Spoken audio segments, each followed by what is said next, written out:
tikus ini, IQ 150. Sampai di rumah, ada ranjang, ada jam.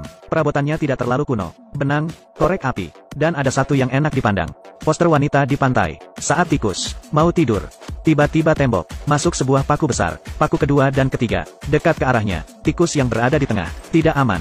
Ia pun pergi. Ternyata pria itu, di luar sedang terus mengebor. Di saat itu, sebuah paku besar menghalangi jalan tikus. Dan ia dikepung, tidak bisa bergerak. Saat pria akan mengebor yang terakhir. Kehabisan listrik? Ia mengambil palu. Baru mau pukul, kakaknya buka pintu. Saat itu, tikus berhasil kabur. Hari itu mereka sedang angkat bak mandi. Tikus sengaja bersembunyi di balik botol. Berhasil buat pria itu kaget. Keduanya masuk ke bak, dan turun ke bawah. Main roller coaster gratis. Saat sudah selesai, tiba-tiba, baknya jatuh ke dalam es. Saat mereka balik, ingin balas dendam ke tikus. Di lantai pasang banyak jebakan. Keduanya menunggu sepanjang malam. Saat sedang tunggu, tikus keluar. Datu senang, bersiap masuk permainan. Melihat tikus, dengan santai, melewatinya, melompat, ke atas lemari. Berjalan, loncat ke seberang pakai lampu. Melalui 3 lengkungan, sampai atas kaleng. Melihat tikus loncat, mengambil ceri, dilempar ke bawah, jatuh ke bawah, terkena jebakan. Sebuah jebakan bergerak, satu demi satu datang ke arah mereka. Rencana Datu tidak berhasil. Mereka berdua terjepit. Mereka berdua, ambil penyedot debu mengejar tikus. Tikus bergegas masuk ke dalam lubang. Datu memasukkan alat ke dalam lubang. Melihat saluran penyedot debu. Keluar air. Kantong di dalam mesin keluar. Keduanya tidak senang, dan tidak tahu, yang tersedot, pipa saluran pembuangan. Kantong di hadapannya semakin besar. Tikus di jendela, menyaksikan, air kotoran ini semuanya keluar. Mereka berdua, gagal. Tidak ada cara lain, membayar. Orang datang, untuk menangkap tikus. Cara mereka berbeda. Dapat mendengar posisinya. Dengan mencium sudah bisa tahu hewan apa. Di sini ada tikus. Mendengar itu, ini adalah orang yang tepat. Penangkap tikus sudah bersiap, mulai mencari. Ia menemukan 3 petunjuk penting. Ia sudah kerja puluhan tahun. Pengalamannya banyak, mengeluarkan alat. Pakai sebuah kapitan dan ambil. Betul, seekor jantan. Dan mengambil itu. Dimasukkan ke dalam mulut, merasakannya. Harus berhasil, kenali diri sendiri dan musuh. Perang dimulai. Ia mulai bergerak. Menggunakan alat, mulai melihat posisi lubang tikus. Tiba-tiba tidak ada sinyal. Saat itu tikus mulai beraksi, menggeser tali ke pipa saluran.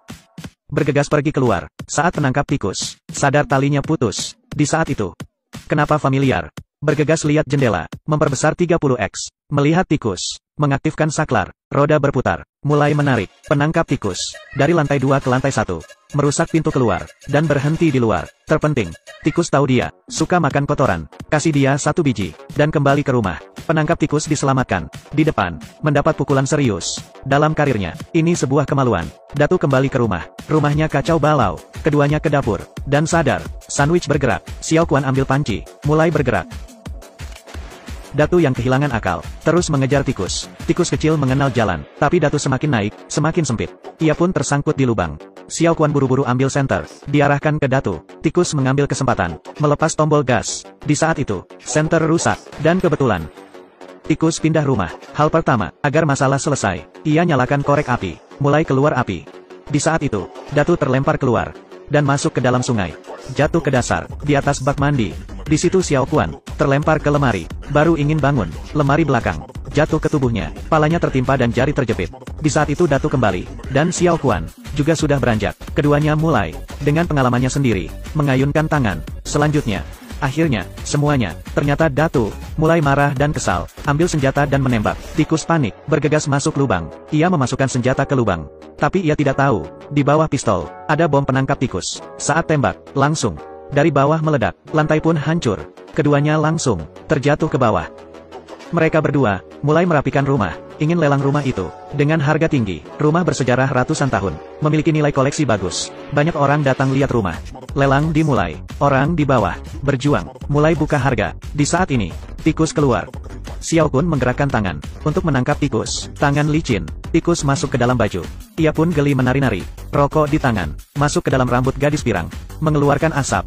Gadis pirang panik. Datu datang meniup, mencoba buat api padam. Ia mengambil bir, dan dituangkan ke sana. Keadaan jadi kacau. Tapi orang tua di atas, masih, lanjut lelang. Xiao Quan membawa saluran air, tapi untungnya api sudah padam. Datu marah, langsung masukkan air ke dalam lubang tikus. Xiao Quan buka keran paling keras. Tikus menganggap, setara dengan tsunami, menyelamatkan diri. Itu dia, kelelahan berlari, naik ke atas kaleng. Lelang sudah sampai harga tinggi. Di saat itu, air menghancurkan tembok. Orang di dalam terbawa, terseret keluar. Datu saat itu, Hatinya kuat, tidak apa-apa, selama rumah masih ada, lelang masih lanjut. Rumah mewah rubuh. Mereka berdua putus asa, menyetir ke pabrik. Tikus setan kecil juga ikut. Mereka berdua kelelahan, tertidur di atas meja. Pada saat itu, tikus dengan IQ tinggi mulai beraksi lagi, mengganggu mereka berdua. Melihat keluar jendela, pabrik tali hidup. Ternyata tikus mengubah jadi pabrik pengolahan makanan berbentuk bola keju, dan rasanya enak. Setelah itu mereka meningkatkan produksi. Tikus yang pintar, bertanggung jawab atas periksa kualitas. Sejak saat itu, mereka berdua menjadi pemenang. Baik, saya Muzili. Sampai berjumpa lagi.